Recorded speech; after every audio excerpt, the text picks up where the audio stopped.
Pak Rudi, kepala sekolah yang terhormat, menerima kedatangan kelompok yang mengklaim menggalang dana untuk pesantren. Namun, ketika ia mulai menelisik lebih dalam, ada rasa curiga yang mulai menggelayuti pikirannya, dan ia memutuskan untuk melapor kepada polisi. Komisaris Budi, yang terlibat langsung dalam penyelidikan, merasa ada yang tidak beres, tapi semakin dalam ia menyelidiki, semakin banyak petunjuk yang mengarah ke jalur yang kelam. Arman, pemimpin kelompok tersebut, tampaknya memiliki agenda tersembunyi yang tak terungkap, membuat polisi dan kepala sekolah terjebak dalam drama kehidupan yang menegangkan. Namun, ketika bukti semakin mengarah pada penipuan besar, mereka harus menghadapi kenyataan yang lebih mengerikan dari yang mereka bayangkan, dengan dampak yang tak terduga. Saya sangat berterima kasih kepada yang sudah subscribe serta yang like video ini. Semoga bahagia di dunia dan masuk surga di akhirat kelak. Saya mengajak Anda semua untuk memutihkan kolom komentar dengan menulis sholawat kepada Nabi kita tercinta. Semoga kita bisa mengambil pelajaran dari kisah ini.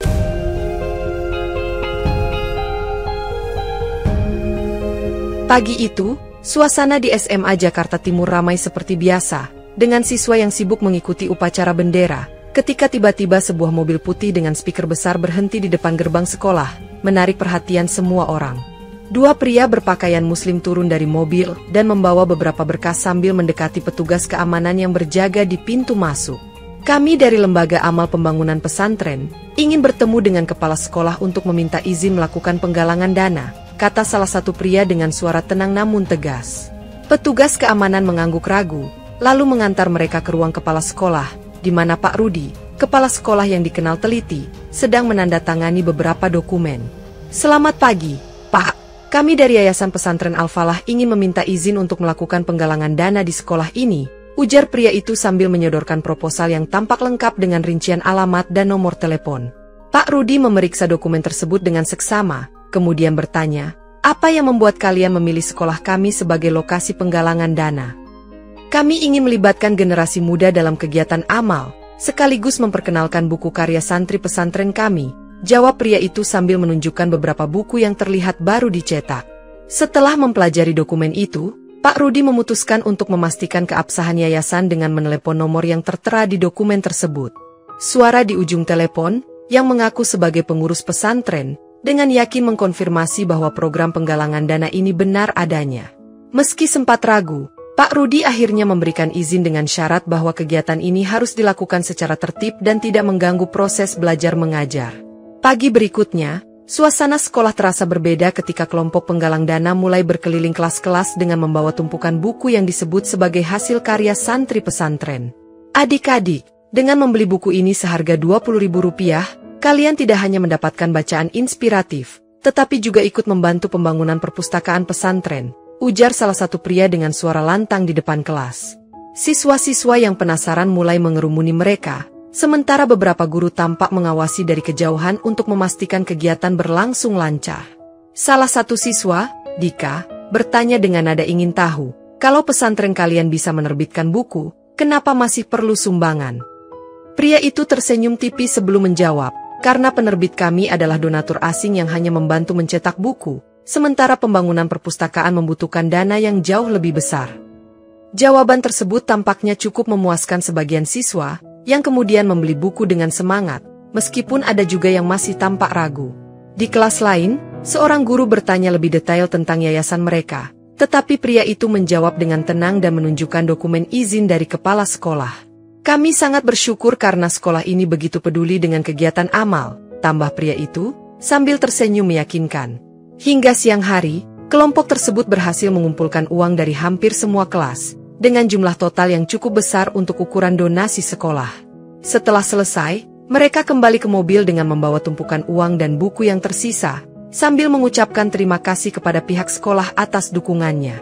Sore itu, di kantin sekolah, Dika duduk bersama teman-temannya sambil memegang buku yang baru dibelinya, merasa ada sesuatu yang tidak beres dengan kelompok penggalang dana tersebut. Kalian gak merasa aneh? Mereka bilang penerbitnya donatur asing. Tapi kenapa donatur itu nggak bantu bangun perpustakaan sekalian? Tanya Dika dengan nada penuh curiga. Temannya, Siska, mengangkat bahu sambil membaca salah satu halaman buku. Ya, mungkin dananya nggak cukup, kan yang penting niat baiknya. Namun, Dika tetap tidak puas dengan jawaban tersebut. terutama setelah melihat buku itu berisi cerita yang menurutnya terlalu sederhana untuk dianggap sebagai karya santri berbakat. Kalian lihat ini, bahkan alamat penerbitnya cuma ditulis, Jakarta Selatan, tanpa ada nama jalan atau nomor rumah, tambah Dika sambil menunjuk bagian belakang buku. Salah satu temannya, Andi, mencoba menenangkan. Mungkin mereka buru-buru cetak buku ini karena butuh dana cepat untuk pembangunan. Dika hanya mengangguk ragu, tetapi dia memutuskan untuk mencari tahu lebih lanjut tentang kelompok tersebut dengan bertanya ke guru lain yang tampak mengenal mereka. Ketika bertanya kepada Pak Budi, guru olahraga, Dika mendapat jawaban yang membuatnya semakin bingung. Mereka bilang sudah sering keliling sekolah, tapi kok saya belum pernah dengar nama yayasannya sebelumnya. Informasi ini membuat Dika semakin yakin bahwa ada sesuatu yang salah, meskipun dia tidak punya bukti kuat untuk mengungkapnya. Dalam hati, Dika merasa harus lebih waspada dan mungkin berbicara langsung dengan kepala sekolah tentang kecurigaannya ini. 2 hari kemudian, Pak Rudi menghadiri acara seminar pendidikan di kota sebelah, di mana ia bertemu dengan banyak kepala sekolah lain yang juga mengundang lembaga-lembaga sosial untuk kegiatan di sekolah mereka. Saat acara berlangsung, ia melihat kelompok yang sama sedang berbicara dengan kepala sekolah lain sambil menunjukkan dokumen dan buku yang sama seperti yang mereka gunakan di sekolahnya. Pak Rudi yang penasaran mendekati kepala sekolah tersebut dan bertanya, apa mereka juga menggalang dana di sekolah Anda? Kepala sekolah itu mengangguk sambil berkata, iya, mereka bilang untuk pembangunan pesantren, dan buku ini katanya karya santri mereka. Pak Rudi merasa semakin curiga karena narasi mereka terdengar terlalu seragam, seolah-olah sudah direncanakan dengan sangat hati-hati. Ia memutuskan untuk mengikuti kelompok itu setelah acara selesai, berharap menemukan sesuatu yang bisa menjelaskan kecurigaannya. Mobil kelompok tersebut melaju ke arah sebuah kampung di pinggiran kota, dan Pak Rudi dengan hati-hati mengikutinya dari kejauhan. Ketika sampai di sebuah kontrakan sederhana, ia melihat para pria itu mengganti pakaian muslim mereka dengan pakaian kasual sebelum masuk ke dalam rumah. Pak Rudi merasa ada yang tidak beres. Tetapi ia tahu bahwa ia tidak bisa bertindak sendirian tanpa melibatkan pihak berwenang. Malam itu, ia memutuskan untuk melapor ke polisi keesokan harinya, membawa semua informasi yang ia miliki untuk memulai penyelidikan lebih dalam. Setelah seminar selesai, Pak Rudi memasuki mobilnya dan mengikuti mobil kelompok itu dengan hati-hati, memastikan mereka tidak menyadari keberadaannya. Perjalanan itu membawa mereka keluar dari keramaian kota menuju daerah yang semakin sunyi dengan jalanan sempit yang dikelilingi pepohonan. Mobil kelompok itu akhirnya berhenti di sebuah kampung kecil yang tampak sepi, di mana hanya ada beberapa rumah kontrakan sederhana berjajar. Pak Rudi memarkir mobilnya agak jauh dan mengamati dari kejauhan saat kelompok itu turun dari mobil mereka dengan membawa beberapa tas besar. Dengan gerakan cepat, mereka melepas pakaian muslim yang mereka kenakan, menggantinya dengan pakaian kasual berupa kaos dan celana pendek. Pak Rudi mengerutkan dahi, merasa ada sesuatu yang aneh, apalagi melihat sikap santai mereka yang berbeda dari kesan religius yang mereka tampilkan di sekolah. Apa ini memang orang yang sama? Kenapa tiba-tiba seperti ini? Gumam Pak Rudi sambil mencatat nomor plat mobil mereka. Ia melihat mereka memasuki salah satu kontrakan tanpa membawa perlengkapan yang biasanya identik dengan kegiatan penggalangan dana atau aktivitas keagamaan. Menyadari bahwa situasinya tidak normal, Pak Rudi memutuskan untuk segera kembali ke kota dan mengumpulkan semua informasi untuk melapor ke polisi. Ini terlalu aneh untuk diabaikan. Lebih baik saya serahkan ke pihak yang berwenang, pikirnya sambil menghidupkan mesin mobil dan pergi meninggalkan kampung itu. Keesokan paginya, Pak Rudi menuju kantor polisi dengan membawa catatan dan foto nomor plat mobil yang ia ambil di kampung tersebut. Di ruang pelaporan, ia menjelaskan secara detail tentang kelompok yang menggalang dana di sekolahnya dan perilaku mencurigakan yang ia saksikan. Mereka mengaku dari pesantren, tapi tindak tanduknya tidak sesuai. Saya rasa ini perlu diselidiki lebih jauh, ujar Pak Rudi kepada petugas polisi yang mencatat laporannya. Polisi menyimak dengan serius dan segera mengatur rencana untuk memantau lokasi kontrakan yang disebutkan oleh Pak Rudi. Mereka memutuskan untuk menyamar sebagai pedagang kaki lima agar dapat berinteraksi dengan penduduk sekitar tanpa menarik perhatian. Petugas menyamar sebagai penjual gorengan dan somai, berkeliling kampung sambil mengamati gerak-gerik kelompok tersebut. Dari penyelidikan awal, mereka menemukan bahwa kontrakan itu memang sering digunakan sebagai tempat berkumpul oleh beberapa pria dengan mobil yang sesuai deskripsi. Salah satu tetangga mengatakan, orang-orang itu ramah, suka menyapa, tapi kami tidak tahu pasti apa pekerjaan mereka. Polisi mencatat bahwa kelompok tersebut hanya keluar pada malam hari dan membawa barang-barang yang mencurigakan. Dengan informasi ini, polisi mulai merencanakan langkah selanjutnya untuk mengungkap lebih jauh aktivitas kelompok tersebut. Petugas yang menyamar terus memantau aktivitas di kontrakan itu, memastikan tidak ada hal yang terlewat selama pengintaian. Dalam beberapa malam, mereka mencatat bahwa kelompok tersebut sering berkumpul untuk minum minuman keras sambil berbincang dengan santai. Pembicaraan mereka kadang terdengar samar, tetapi cukup jelas untuk mendengar mereka membahas target sekolah baru untuk kegiatan penggalangan dana berikutnya. "Sekolah itu besar, pasti kita bisa dapat lebih banyak," ujar salah satu anggota kelompok dengan nada percaya diri. Polisi juga mencatat bahwa mobil yang mereka gunakan memiliki plat nomor yang berbeda-beda setiap kali mereka keluar, menandakan adanya usaha untuk menyamarkan identitas. Tetangga sekitar tampak tidak mencurigai mereka, karena kelompok ini selalu bersikap ramah dan sering membeli makanan dari pedagang sekitar. Namun, para petugas mulai curiga ketika melihat kelompok itu membawa masuk beberapa kantong besar tanpa ada penjelasan apa isinya. "Kami harus pastikan dulu apa yang sebenarnya mereka simpan di dalam kontrakan itu," gumam salah satu petugas sambil mencatat waktu aktivitas mereka. Setelah beberapa hari, polisi mendapatkan cukup bukti bahwa kontrakan tersebut lebih dari sekadar tempat tinggal, melainkan markas perencanaan operasi mereka. Dengan informasi ini, polisi mulai mempersiapkan pengawasan yang lebih intensif untuk menangkap mereka di waktu yang tepat. Suatu malam, petugas yang mengintai melihat kelompok tersebut meninggalkan kontrakan dengan pakaian rapi dan menaiki mobil menuju pusat kota. Polisi mengikuti mereka dengan hati-hati hingga tiba di sebuah diskotik mewah yang menjadi tempat favorit para pebisnis dan sosialita kota. Kelompok itu tampak sangat santai ketika memasuki diskotik, langsung menuju meja VIP sambil memesan minuman keras. "Mereka tidak seperti orang yang sedang membangun pesantren," kata salah satu polisi yang memantau dari luar dengan nada penuh kecurigaan. Di dalam, kelompok itu tampak asyik berpesta, berbicara dengan beberapa wanita yang kemudian bergabung di meja mereka. Polisi mencatat semua aktivitas mereka, termasuk nama diskotik dan waktu mereka masuk, untuk dijadikan bukti dalam penyelidikan lebih lanjut. Salah satu anggota kelompok tampak berbicara dengan seorang pria misterius yang membawa tas kecil, yang kemudian diserahkan dengan sikap santai. Transaksi itu semakin memperkuat kecurigaan polisi bahwa aktivitas kelompok ini jauh dari sekadar penggalangan dana untuk tujuan amal. Setelah beberapa jam, kelompok tersebut meninggalkan diskotik dalam keadaan mabuk, tetapi polisi tetap membiarkan mereka pergi untuk menjaga penyamaran.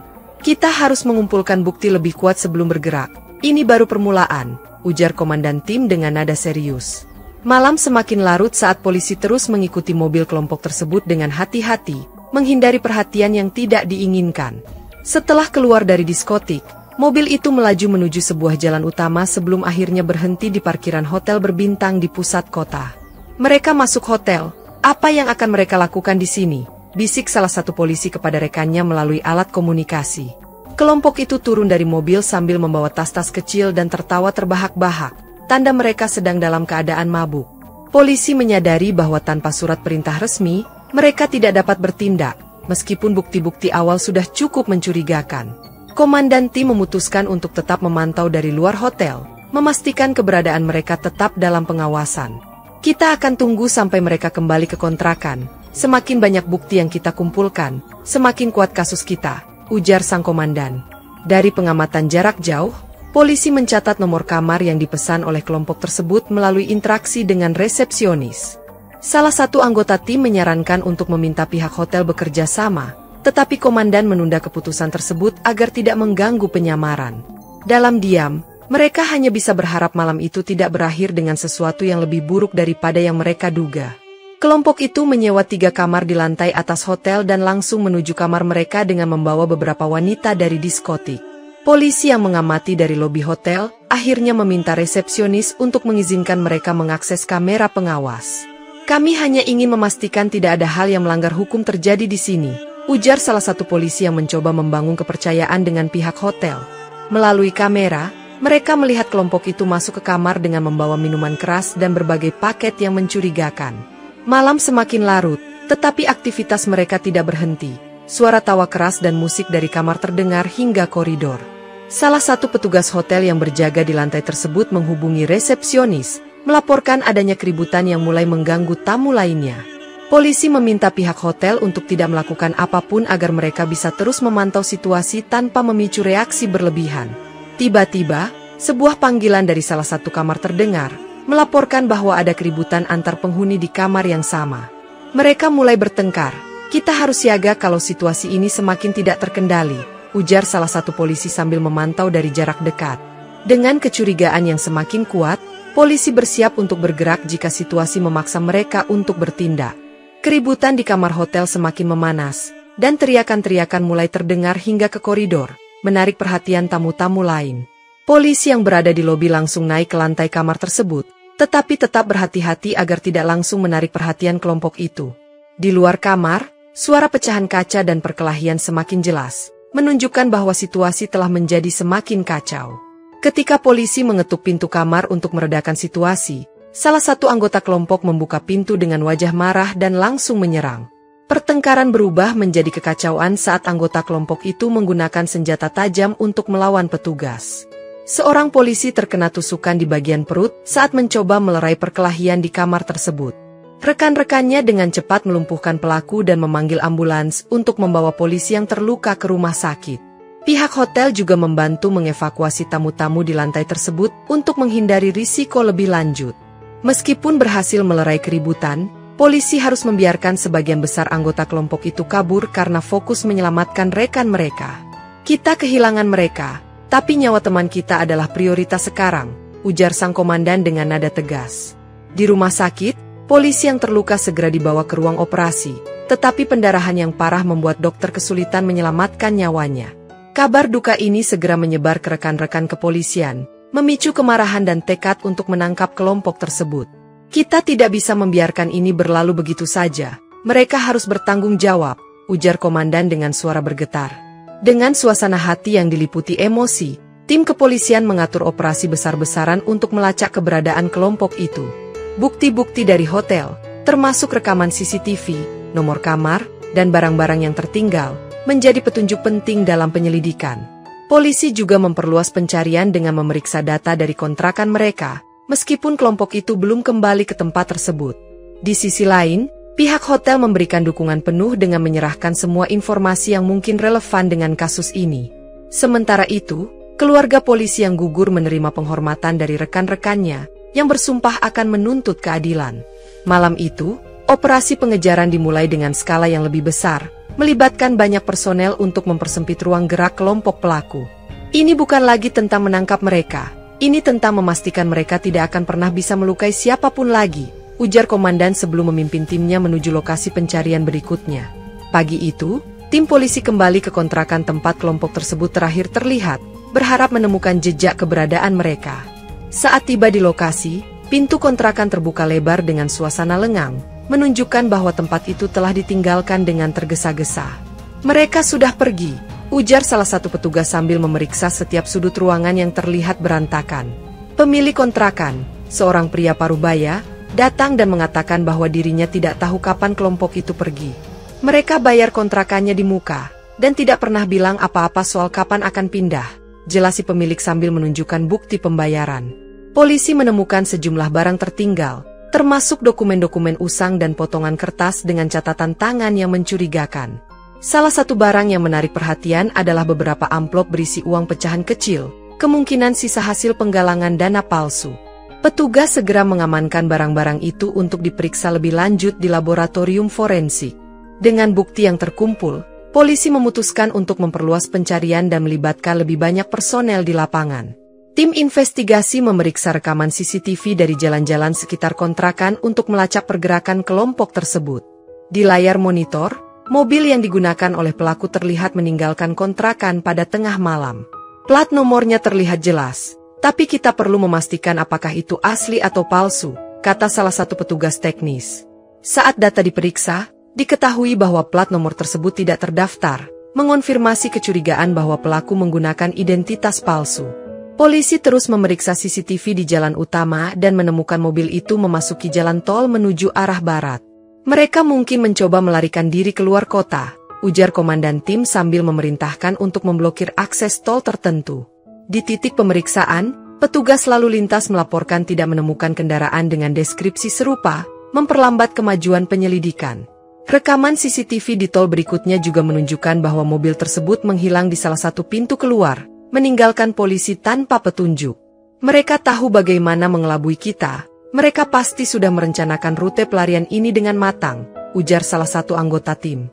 Meskipun frustrasi, polisi tidak menyerah dan memutuskan untuk melibatkan teknologi canggih untuk memindai kendaraan mencurigakan di area lebih luas.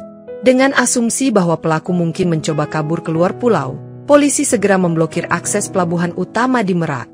Di sana, semua kendaraan yang melintas diperiksa secara teliti, termasuk mobil yang membawa barang-barang mencurigakan.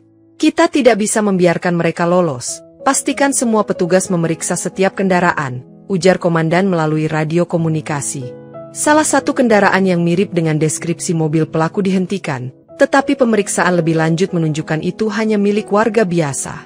Hingga malam, hasil pemeriksaan di pelabuhan tidak membuahkan hasil, meningkatkan kekhawatiran bahwa pelaku telah menggunakan rute lain. Mungkin mereka menggunakan pelabuhan kecil yang tidak diawasi ketat, ujar seorang petugas yang mencoba menganalisis situasi. Di sisi lain, polisi juga memeriksa data tiket kapal yang dipesan secara daring, tetapi tidak menemukan nama atau identitas yang cocok dengan pelaku. Pelabuhan-pelabuhan kecil di sekitar area mulai dijaga ketat, tetapi waktu yang terbuang memberi pelaku kesempatan lebih besar untuk melarikan diri. Kita harus mencari cara lain untuk mengetahui jejak mereka. Mereka pasti meninggalkan sesuatu, ujar komandan dengan nada tegas. Meskipun hasil nihil, polisi terus memperketat pengawasan di pelabuhan, berharap pelaku akan melakukan kesalahan yang dapat memberikan petunjuk baru. Di tengah frustrasi karena pelaku sulit ditemukan, polisi mendapatkan petunjuk baru dari salah satu wanita penghibur yang terlibat dalam pesta di hotel.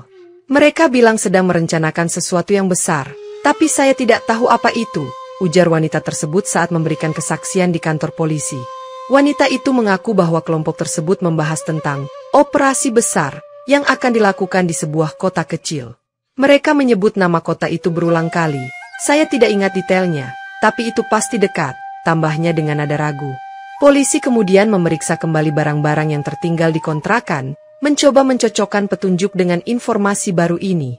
Salah satu catatan yang ditemukan memiliki nama kota yang mirip dengan yang disebutkan oleh wanita tersebut, memberikan titik terang dalam penyelidikan. Ini mungkin tujuan berikutnya. Kita harus bergerak cepat sebelum mereka melakukan sesuatu yang lebih besar, ujar komandan dengan tegas. Tim polisi segera mempersiapkan perjalanan ke kota tersebut, memastikan bahwa mereka membawa semua peralatan yang diperlukan untuk operasi. Sebelum berangkat, polisi juga memberitahu otoritas setempat untuk meningkatkan kewaspadaan dan membantu pencarian jika diperlukan. Dengan harapan baru, tim bergerak menuju kota tersebut, berharap ini akan menjadi langkah yang membawa mereka selangkah lebih dekat untuk menangkap kelompok tersebut. Setelah tiba di kota baru, polisi mendapati kelompok tersebut kembali menjalankan penggalangan dana dengan modus yang sama, menggunakan mobil dan pengeras suara. Mereka menargetkan lingkungan sekolah dan tempat ibadah, mengklaim bahwa dana akan digunakan untuk pembangunan pesantren yang membutuhkan. Kali ini mereka lebih hati-hati, gumam salah satu petugas saat mengamati kelompok tersebut dari kejauhan. Mobil yang digunakan memiliki plat nomor yang berbeda dari sebelumnya, menunjukkan upaya mereka untuk menghindari pelacakan. Polisi memutuskan menyamar sebagai donatur, dengan salah satu anggota berpura-pura sebagai pemilik toko yang ingin menyumbang dalam jumlah besar. Anggota kelompok menyambut dengan antusias dan memberikan brosur palsu yang penuh dengan gambar pesantren yang mengesankan. Kami sangat berterima kasih atas bantuan Anda. Setiap rupiah akan membantu kami melanjutkan misi ini, ujar salah satu anggota dengan senyum penuh tipu daya. Petugas yang menyamar mencoba menggali lebih dalam dengan bertanya soal lokasi pesantren dan tujuan spesifik dari dana tersebut. Anggota kelompok menjawab dengan jawaban yang terdengar meyakinkan, tetapi petugas mencatat adanya ketidakkonsistenan dalam detail yang diberikan. Dengan informasi awal yang cukup, polisi mulai merencanakan langkah lebih lanjut untuk menggagalkan operasi kelompok ini.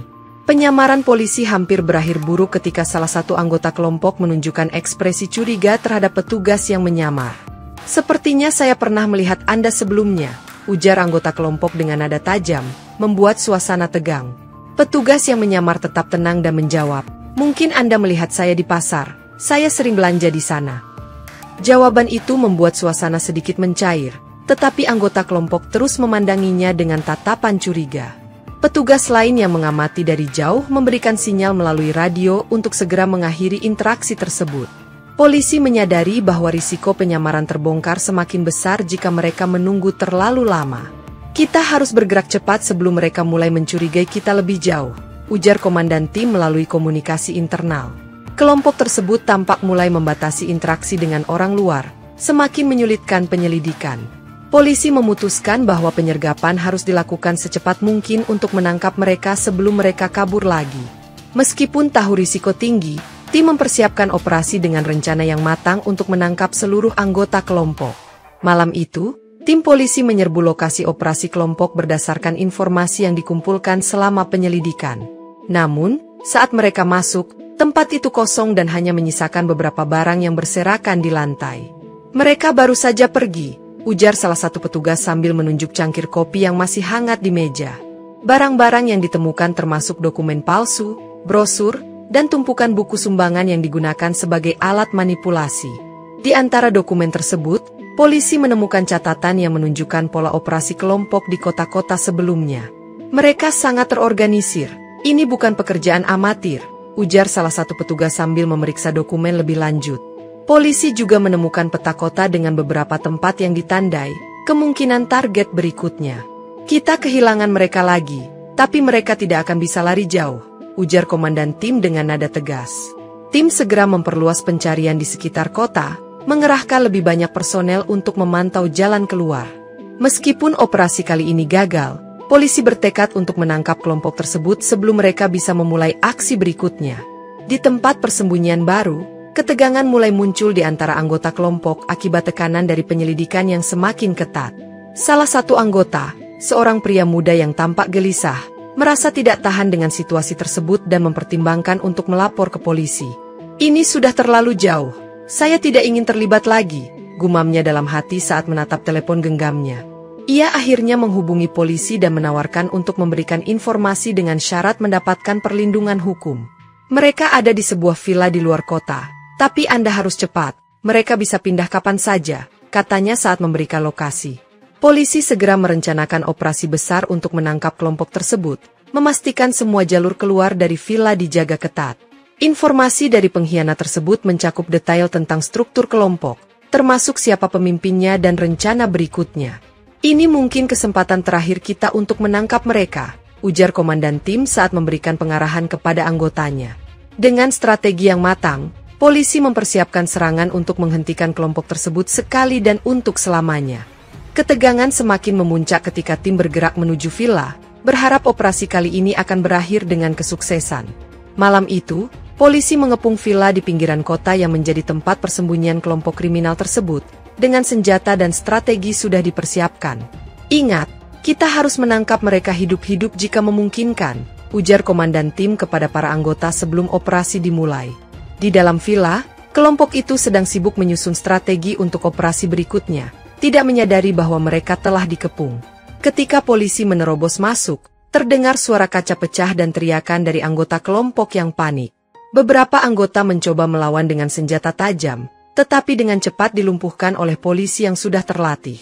Pemimpin mereka, Arman, berhasil melarikan diri melalui pintu belakang yang terhubung ke hutan di belakang villa. "Jangan biarkan dia kabur," teriak salah satu petugas saat melihat bayangan Arman berlari di kegelapan malam. Di dalam villa, polisi menemukan uang tunai dalam jumlah besar, dokumen palsu, dan daftar nama-nama kota yang menjadi target mereka berikutnya. "Ini barang bukti yang cukup kuat untuk menjerat mereka di pengadilan," ujar seorang petugas sambil mengamankan barang bukti ke dalam tas. Meskipun sebagian besar anggota berhasil ditangkap, keberhasilan operasi ini terasa kurang lengkap tanpa menangkap Arman, otak dari semua kejahatan tersebut. Polisi segera meluncurkan pengejaran terhadap Arman yang melarikan diri ke hutan lebat di belakang villa, membawa hanya ponsel dan sejumlah uang kecil. "Dia pasti tahu jalan rahasia di hutan ini," ujar seorang petugas sambil memeriksa peta topografi daerah tersebut. Tim membawa anjing pelacak yang dengan cepat menangkap aroma jejak Arman, memberikan harapan baru dalam pengejaran yang sulit ini. Di tengah malam yang gelap, Arman bergerak cepat melalui jalur setapak yang hampir tak terlihat, mencoba menghindari polisi. Ia berhenti sejenak untuk menghapus jejaknya dengan menaburkan tanah kering di belakang sepatu, tetapi upaya ini tidak cukup untuk mengelabui anjing pelacak. "Dia tidak jauh lagi, tetap fokus dan jangan terpisah," perintah komandan melalui radio kepada timnya. Jejak Arman mengarah ke sebuah gubuk kecil di tengah hutan, tetapi ketika polisi tiba, gubuk itu kosong dan hanya berisi bekas api unggun. Polisi memutuskan untuk memperluas pencarian dengan menggunakan drone dan lampu sorot untuk menerangi area yang gelap. Setelah beberapa jam pengejaran, anjing pelacak kembali menemukan jejak yang mengarah ke sebuah sungai kecil di dalam hutan. "Kita hampir menangkapnya. Pastikan dia tidak punya jalan keluar lain," ujar salah satu petugas sambil bergerak lebih cepat. Saat subuh tiba, polisi akhirnya menemukan Arman bersembunyi di balik semak-semak dekat sungai. Tubuhnya penuh lumpur dan napasnya tersengal-sengal. "Berhenti, angkat tanganmu," teriak seorang petugas sambil mengarahkan senjatanya ke arah Arman yang terlihat putus asa. Arman mencoba melarikan diri untuk terakhir kalinya, tetapi segera dilumpuhkan oleh tembakan peringatan yang membuatnya terjatuh. Dalam kondisi terpojok, Arman mengangkat tangannya dan berkata, "Kita bisa menyelesaikan ini dengan damai. Saya punya uang, berapa yang kalian mau?" "Hukum tidak bisa dibeli," balas salah satu petugas dengan nada tegas sambil memborgol Arman. Penangkapan ini berlangsung dengan aman meskipun Arman sempat mencoba melawan dengan mengambil batu di dekatnya. Barang bukti tambahan berupa ponsel Arman disita, berisi pesan-pesan yang menghubungkannya dengan jaringan kriminal internasional. "Kami akan memastikan Anda tidak bisa kabur lagi," ujar seorang petugas sambil menggiring Arman menuju mobil polisi yang diparkir di pinggir hutan. Penangkapan ini disambut dengan sorak-sorai kecil dari anggota tim polisi yang telah bekerja keras sepanjang malam. Dengan pemimpin mereka ditahan, polisi yakin mereka kini memiliki kunci untuk membongkar jaringan yang lebih besar di balik operasi ini. Di ruang interogasi, Arman duduk dengan wajah dingin sambil menatap lurus ke arah petugas yang mulai mengajukan pertanyaan. "Siapa yang ada di balik semua ini? Dan apa tujuan kalian sebenarnya?" tanya petugas utama dengan nada tajam. Awalnya, Arman bersikeras diam, tetapi bukti kuat yang ditunjukkan kepadanya membuatnya mulai membuka mulut. "Kami hanyalah bagian kecil dari sesuatu yang jauh lebih besar," ujar Arman dengan suara pelan, memberikan petunjuk pertama tentang jaringan kriminal yang lebih luas. Ia mengungkap bahwa kelompok mereka bekerja untuk sindikat internasional yang memanfaatkan empati masyarakat untuk mengumpulkan dana ilegal. "Orang-orang seperti kami diberi tugas untuk menipu dengan cara apapun yang memungkinkan," katanya sambil menatap meja dengan raut wajah penuh penyesalan. Informasi yang diberikan Arman mulai menghubungkan aktivitas mereka dengan laporan serupa di kota-kota lain di negara itu. "Semua dana yang kami kumpulkan dikirim ke luar negeri untuk mendanai proyek besar yang tidak bisa saya ungkapkan," tambahnya dengan nada takut. Polisi segera mulai menghubungi otoritas internasional untuk bekerja sama dalam membongkar jaringan ini hingga ke akarnya. Meskipun pengakuan ini menjadi awal dari penyelidikan lebih besar, polisi tahu bahwa perjuangan mereka untuk menghentikan sindikat ini masih panjang. Ruang sidang dipenuhi oleh masyarakat yang datang untuk menyaksikan jalannya persidangan kelompok kriminal tersebut. Jaksa penuntut membuka dengan pembacaan dakwaan, menyoroti modus operandi kelompok yang merugikan masyarakat secara luas. "Terdakwa telah memanfaatkan kepercayaan publik untuk keuntungan pribadi, dan kami akan memastikan mereka menerima hukuman setimpal," ujar jaksa dengan nada tegas. Para anggota kelompok terlihat gelisah, terutama saat bukti-bukti kuat seperti rekaman CCTV dan pengakuan saksi mulai dipaparkan. Hakim menyatakan bahwa persidangan ini akan menjadi peringatan keras bagi siapapun yang berniat melakukan kejahatan serupa. Kepala sekolah yang hadir sebagai saksi menceritakan bagaimana kelompok ini awalnya datang dengan kedok amal, hingga akhirnya terbongkar.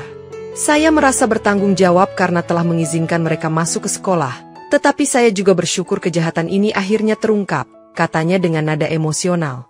Persidangan ini menjadi sorotan media, dengan banyak pemberitaan yang menyoroti keberanian polisi dan kesadaran masyarakat yang mulai tumbuh. Hakim memutuskan bahwa seluruh terdakwa akan dijatuhi hukuman berat sesuai dengan tingkat keterlibatan mereka dalam kejahatan. Sidang ditutup dengan vonis yang memuaskan publik, memberikan rasa keadilan bagi mereka yang telah menjadi korban. Di halaman markas besar polisi, upacara penghormatan diadakan untuk mengenang polisi yang gugur dalam tugas menangkap kelompok kriminal ini. "Hari ini kita kehilangan seorang rekan yang berani, tetapi semangatnya akan terus hidup di dalam diri kita," ujar komandan polisi dalam pidatonya. Upacara berlangsung dengan penuh haru, dihadiri oleh keluarga almarhum, rekan-rekan polisi, dan masyarakat. Kepala sekolah hadir untuk memberikan penghormatan dan menyampaikan belasungkawa secara langsung kepada keluarga yang ditinggalkan. "Beliau adalah pahlawan sejati yang berkorban demi melindungi kita semua," ujar kepala sekolah saat memberikan karangan bunga kepada istri almarhum. Beberapa siswa yang merasa terhubung dengan kasus ini juga hadir, memberikan dukungan moral kepada keluarga yang berduka. Polisi yang hadir di upacara tersebut berjanji untuk melanjutkan perjuangan almarhum dengan dedikasi yang lebih besar. Masyarakat yang sebelumnya terpecah oleh kasus ini kini merasa lebih bersatu dalam menghormati pengorbanan almarhum. Nama polisi yang gugur diabadikan sebagai simbol keberanian di markas besar kepolisian, sebagai inspirasi bagi generasi mendatang. Upacara berakhir dengan pelepasan balon putih sebagai simbol perdamaian dan harapan untuk masa depan yang lebih aman.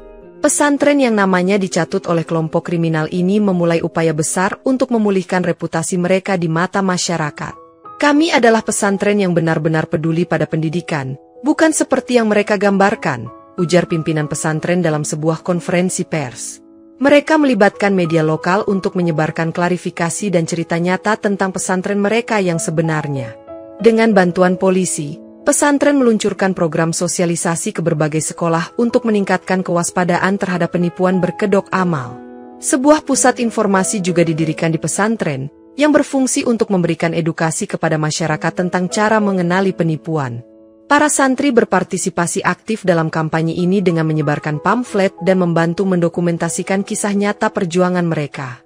Kami ingin menunjukkan bahwa pesantren ini adalah tempat yang memberikan nilai positif kepada masyarakat, ujar seorang santri dalam wawancara dengan media. Masyarakat yang sebelumnya sempat meragukan pesantren ini mulai kembali percaya setelah melihat upaya nyata mereka. Program ini juga melibatkan kepala sekolah yang awalnya menjadi korban penipuan, memperkuat kerjasama antara lembaga pendidikan dan pesantren. Nama pesantren akhirnya pulih, dan mereka menjadi simbol perjuangan melawan berita palsu dan kejahatan berbasis kepercayaan. Polisi dan pemerintah meluncurkan kampanye nasional bertajuk "Waspada Amal Palsu" untuk mencegah kasus serupa terjadi di masa depan. Kampanye ini dilakukan melalui media sosial, televisi, radio, dan seminar di berbagai tempat, termasuk sekolah dan tempat ibadah. Kepala sekolah yang menjadi salah satu korban kasus ini diundang sebagai pembicara utama dalam salah satu acara kampanye. Kita harus berhati-hati dengan siapa kita memberikan kepercayaan, terutama jika berkaitan dengan amal, ujar kepala sekolah di hadapan ratusan audiens. Para siswa dari berbagai sekolah ikut terlibat dalam kegiatan kampanye ini dengan membuat poster dan video edukasi. Pesantren yang sebelumnya terkena imbas negatif juga berkolaborasi dalam program ini untuk memberikan pelajaran tentang nilai amal yang sesungguhnya. Amal adalah tentang niat tulus dan transparansi, bukan tentang memanfaatkan orang lain, ujar pimpinan pesantren dalam salah satu sesi diskusi. Hasil dari kampanye ini mulai terlihat dengan meningkatnya kesadaran masyarakat dalam memeriksa kredibilitas setiap program amal yang ditawarkan. Beberapa kasus penipuan lain yang mulai terdeteksi berhasil dihentikan berkat kerjasama antara masyarakat dan pihak berwenang. Kampanye ini menjadi tonggak sejarah dalam pemberantasan kejahatan berbasis empati, mengubah cara masyarakat melihat dan mendukung kegiatan amal. Berdasarkan informasi dari interogasi Arman, polisi menemukan bahwa kelompok ini adalah bagian dari jaringan kriminal lintas kota yang terorganisasi dengan baik. Mereka memiliki struktur hierarki yang rapi dan kontak di banyak kota, ujar seorang perwira polisi saat konferensi pers. Operasi penangkapan besar-besaran dilakukan serentak di 5 kota utama, dengan melibatkan ratusan anggota kepolisian. Pastikan semua pintu keluar tertutup. Kita tidak boleh kehilangan satu pun dari mereka, perintah komandan tim melalui radio. Dalam waktu kurang dari 24 jam, puluhan anggota jaringan kriminal ini berhasil ditangkap tanpa perlawanan berarti. Barang bukti seperti uang hasil penipuan, dokumen palsu, dan daftar calon target baru ditemukan di beberapa lokasi. Ini adalah kemenangan besar, tetapi pekerjaan kita belum selesai, ujar komandan kepada timnya, merujuk pada upaya untuk mencegah jaringan baru terbentuk. Media melaporkan keberhasilan ini secara luas, menggambarkannya sebagai bukti nyata keberhasilan kerjasama antara polisi dan masyarakat. Kepala sekolah yang menjadi saksi awal kasus ini merasa lega melihat para pelaku akhirnya mendapatkan ganjaran yang setimpal. Operasi ini diakhiri dengan pernyataan resmi dari kepolisian bahwa seluruh jaringan telah berhasil dihancurkan, memberikan rasa aman kembali kepada masyarakat. Dalam persidangan terakhir, para anggota kelompok penipuan ini dijatuhi hukuman berat, sesuai dengan peran mereka dalam jaringan kriminal tersebut.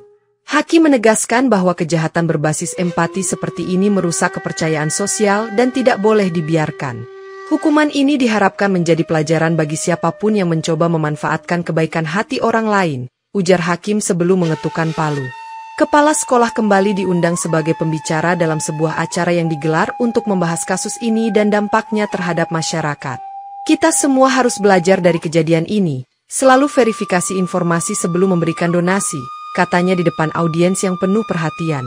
Masyarakat mulai mengembangkan sistem baru untuk memverifikasi program amal, termasuk platform digital yang melibatkan kerjasama pemerintah dan organisasi sosial. Pesantren yang namanya sempat dicatut oleh kelompok ini berhasil sepenuhnya memulihkan reputasi mereka, bahkan meningkatkan kepercayaan publik dengan program sosial baru. Polisi mendapatkan penghargaan dari pemerintah atas keberhasilan mereka dalam menangani kasus ini dan memastikan keadilan ditegakkan. Kisah ini menjadi pengingat abadi tentang pentingnya menjaga integritas dan waspada terhadap niat jahat yang tersembunyi di balik topeng kebaikan. Masyarakat yang peduli dan bekerja sama adalah benteng terkuat melawan kejahatan, ujar seorang warga dalam sebuah wawancara, menutup perjalanan panjang kasus ini dengan pesan yang penuh harapan.